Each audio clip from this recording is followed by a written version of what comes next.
हरिओम। ज्ञान गंगा सुनने वाले सभी पुण्यात्माओं को मेरा स्वागत है। आज के सत्संग का विषय है तीर्थ यात्रा। तीर्थ यात्रा क्या है? तीर्थ यात्रा किसने किस्म का होता है? तीर्थ यात्रा क्यों किया जाता है? तीर्थ यात्रा से क्या फल मिलता है? और तीर्थ यात्रा कैसे किया जाता है, इसके बारे में थोड़ी सी चर्चा करेंगे। मैंने भी हाल में तीर्थ यात्रा की है। मैं दो जगह पर गया था। एक धर्मपुरी जहाँ पे नरसिंह भगवान का क्षेत्र है, और दूसरा तिरुवन्नामले जहाँ अरुणाचलम पर्वत है, जहाँ पर शिव जी का अग्निलिंग है, वहाँ पे गया था मैं।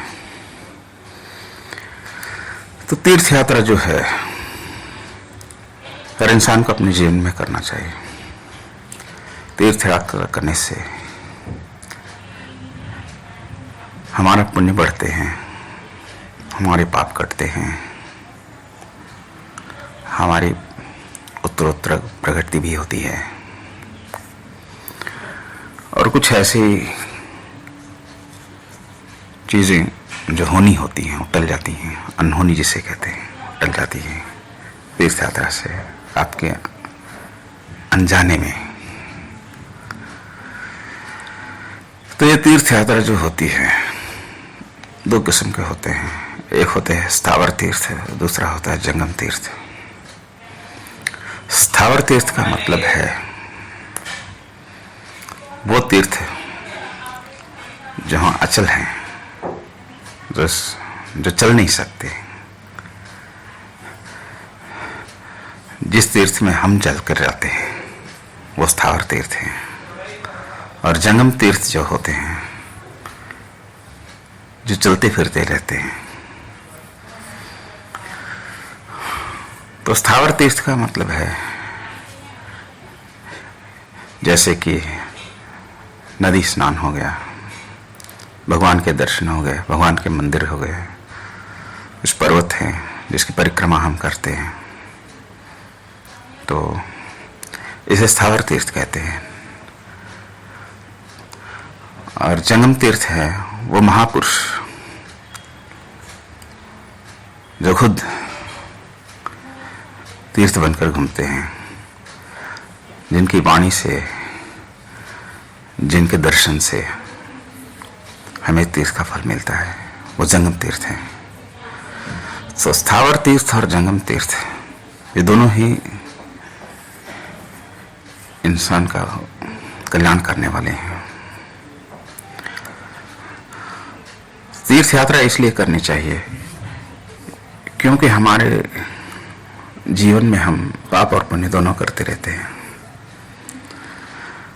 इसका हिसाब हमें नहीं पता होता है, इसका हिसाब भगवान रखते हैं। और ये हिसाब हमें इस जन्म के बाद में जब मृत्यु होती है उसके बाद वहाँ पता चलता है हमने कितने पाप किए थे और कितने पुण्य किए थे। लेकिन उस समय हमारे पास कोई ऐसा जरिया नहीं रहता जिससे कि हम उसको कम ज़्यादा कर सकें। वो भगवान की मर्जी से फिर उन्हें हमें दूसरा जन्म मिलता है जिसमें पाप और पुण्य दोनों मिलकर हमें फिर से भोगने पड़ते हैं।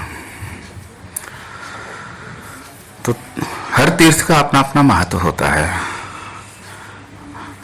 ये तो बहुत बड़ा विस्तार है जिसके लिए मैं कहने जाऊं तो बहुत बड़ा संसार हो जाएगा। तो एक एक तीर्थ का एक एक फल होता है। जैसे कुछ तीर्थ में स्नान करने से आपके शरीर संबंधी दोष दूर हो जाते हैं। ये एक ऐसा कुछ समय में, खासकर कुछ समय में, कुछ जैसे कि कार्तिक मास की पूर्णिमा में एक तीर्थ है कपिल तीर्थ, जो तिरुपति के पास है। वहाँ में अगर उस तीर्थ में आप स्नान करते हैं तो सारे तीर्थ के 1 घंटे के अंदर 12 से 1 बजे के भीतर दोपहर को अगर उस तीर्थ में स्नान करते हैं तो सारे तीर्थ के फल वहाँ से मिल जाते हैं आपको, और शरीर संबंधी कुछ रोग भी दूर हो जाते हैं, ऐसा सुनने में आया है। कुछ तीर्थ में ऐसे हैं जो आपके कष्ट विघ्न बाधाएं आते हैं उनको दूर करने के लिए होते हैं। कुछ तीर्थ में ऐसे जो पुण्य होते हैं जिस पुण्य से आप अपने पाप को कट सकते हैं, स्वर्ग प्राप्ति होती है, अच्छे लोकों में जाते हैं। कुछ तीर्थ में आपके पितर तर जाते हैं। तो हर तीर्थ का अपना अपना फल होता है, इसलिए इंसान को तीर्थ यात्रा करनी चाहिए। यूँ तो हर इंसान के ज़िंदगी में कोई ना कोई कठिनाई आती है। अगर जानकर कठिनाई आती है तो आप उसकी तैयारी कर सकते हैं, लेकिन कुछ कठिनाई ऐसी होती है, कुछ मुसीबतें ऐसी होती हैं जो अनजाने में आ जाती हैं, तो उनसे लड़ने के लिए, उनको दूर करने के लिए आपके पास कोई उपाय नहीं होता है। इसलिए आपको तीर्थ में जाना चाहिए।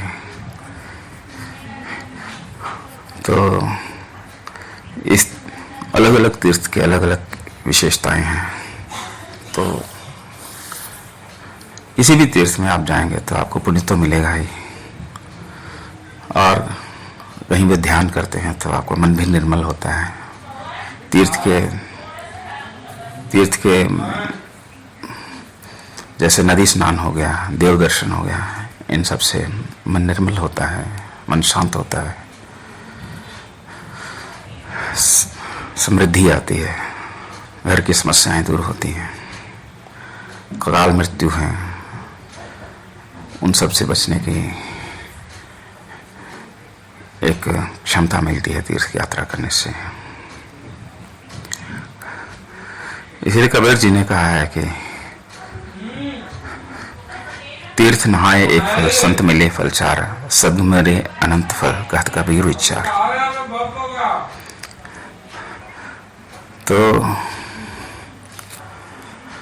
एक तीर्थ है जिसमें नहाने से आपको एक फल मिलता है। दूसरे तीर्थ हैं जो संत, जिसे जंगम तीर्थ कहते हैं, जो चलते फिरते थे, उस तीर्थ से आपको 4 गुना फल मिलता है। लेकिन अगर आपके जीवन में कोई सद्गुरु मिल जाए जो ब्रह्म ज्ञान की प्राप्ति करा दे तो फिर उसका फल अनंत होता है। उसके बाद फिर बाहर के तीर्थ की ज़रूरत ही नहीं पड़ती है। लेकिन सद्गुरु मिलना इतना आसान नहीं है हर एक को, उसके लिए बहुत से पुण्य लगते हैं। जिसे मिल गया वो तो तर जाएगा, लेकिन जिसे नहीं मिला उसके लिए ये सारे उपाय हैं।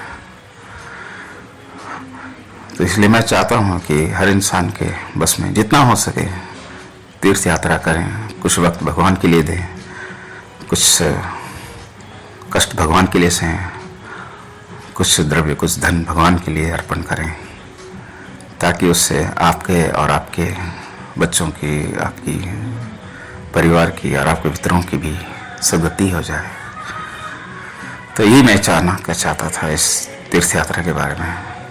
तो आज के सत्संग में इतना ही, फिर किसी और सत्संग में मिलेंगे। तब तक के लिए हरिओम।